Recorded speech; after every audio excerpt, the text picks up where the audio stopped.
Amrutvel V स खांडेकर. आजोबा. मिलिंदच्या या हाकेला उत्तर मिळाले नाही असे सहसा होत नसे. त्याला वाटलं आराम खुर्चीत पडल्या पडल्या आजोबांना झोप लागली असावी. हळूच चवड्यांवर चालत तो त्यांच्या जवळ गेला. तरीही आजोबा हलले नाहीत, बोलले नाहीत. त्यांच्या मांडीवर एक पुस्तक पडलं होतं. ते उघडे होते, मात्र ते पाहत होते समोर एका मोठ्या फोटोकडे. मिलिंदला त्या फोटोतील आपली आई काही केले आठवत नसे. आजोबांचे डोळे उघडे होते. त्यांचे विचित्र पाहणे बघून मिलिंदला कसेसेच झाले. दर सोमवारी आजी बरोबर तो बाबुलनाथच्या देवळात जाई. तिथे बसलेल्या एका आंधळ्याच्या थाळीत आजी 1 पैसा टाकी. प्रत्येक वेळी तो त्या आंधळ्याच्या डोळ्यांकडे पाहत राही.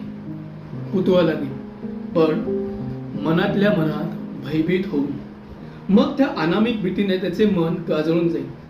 आजोबांकडे पाहता पाहता त्या आंधळ्यांच्या डोळ्यांची आठवण झाली त्याला. दादांनी पुस्तकाबरोबरही डोळेही मिटले. थकलेल्या म्हाताऱ्या हमालाने हुश्य करावे तसे त्यांनी श्रीहरी श्रीहरी असे उद्गार काढले. लागले नेत्र रे पैलतिरी ही ओळ ते गुणगुणले. मग उदास हास्य करीत ते पुटपुटले. पैलतीर नुसते काव्य. कुणाशी तरी बोलत असल्याप्रमाणे त्यांनी नकारार्थी मान हलवले. जणू त्यांना म्हणायचे होते, जीवन समुद्र विशाल आहे, चित्र विचित्र आहे. जितका सुंदर तितकाच भयंकर. पण त्याला ना ऐलतीर ना पैलतीर.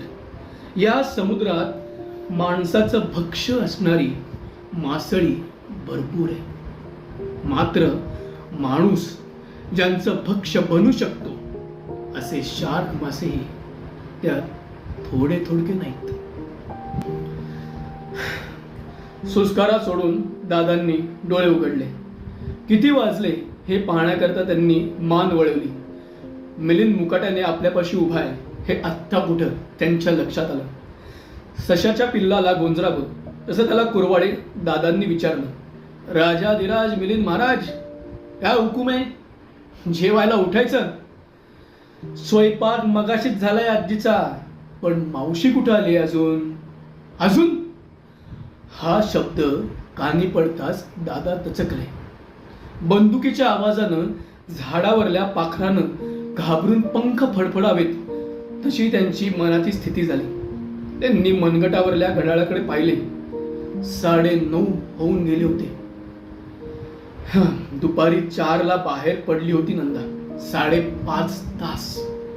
त्यांचं पितृमन अगदी अस्वस्थ झालं. लगेच व्यवहारी मन त्यांचं समाधान करू लागलं. ही मुंबई आहे बाबा, मुंबई. इथं मनुष्य माणूस असतो तो केवळ आपल्या स्वप्नात.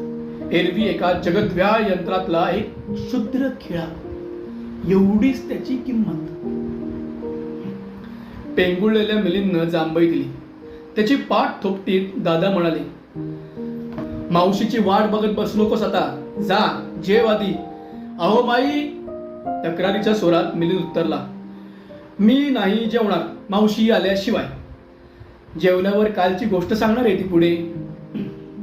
मी सांगेन तुला गोष्ट, मग तर झालं. मावशी सारख्या गोष्टी कुठे येतात तुम्हाला? आम्हाला नाही आवडत तुमच्या त्या रामाच्या आणि शिवाजीच्या गोष्टी. वक्त्यानं रंगात येऊन बोलावं तसं मिलिंद सांगू लागला. आजोबा, मावशीच्या कालच्या गोष्टीत की नाही एक भूत आहे, मोठं भूत. सबंध म्हणतात त्याला. भूताच्या गोष्टी खूप खूप आवडतात मला. कालच्या त्या गोष्टीत की नाही एक राजाचा मुलगा आहे, त्याचं नाव आमलेट. हा, त्या आमलेटच्या बापाचं भूत येतं त्याला भेटायला. मिलिंदचा संबंध म्हणजे संबंध आणि राजपुत्र आमलेट म्हणजे हॅमलेट हे लक्षात येताच दादांना हसू आलं.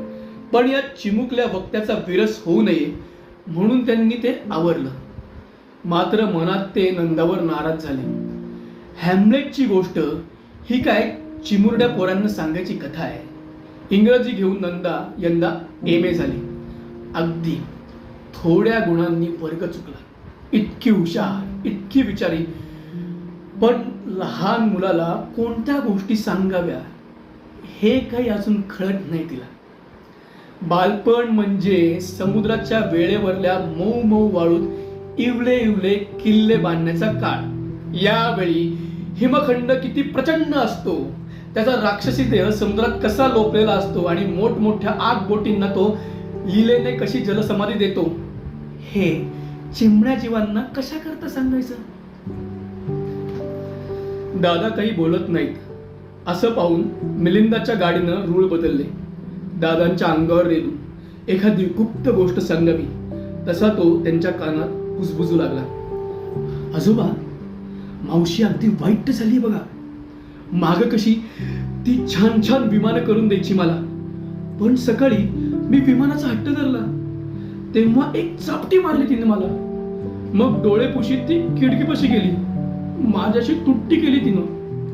नंदाचं मन असं सैरबैर का झालंय हे दादांना ठाऊक होतं, पण ते मिलिंदाला कसं समजावून सांगायचं. 5 महिन्यापूर्वी झालेल्या शेखरच्या अपघाती मृत्यूनं आयुष्याच्या उंबरठ्यावरच नंदाला मोठी ठेच लागली होती. तिच्या संसाराच्या सुंदर स्वप्नांचं तुकडे तुकडे झाले होते. त्या भग्न स्वप्नांचा प्रत्येक कण तिच्या काळजात सलत होता. कुठलीही गोष्ट अगदी जीव लावून करायची हा तिचा स्वभाव. असल्या माणसांच्या साऱ्या भावनाच उत्कट असतात. तिचं हे पहिलं प्रेमही असंच.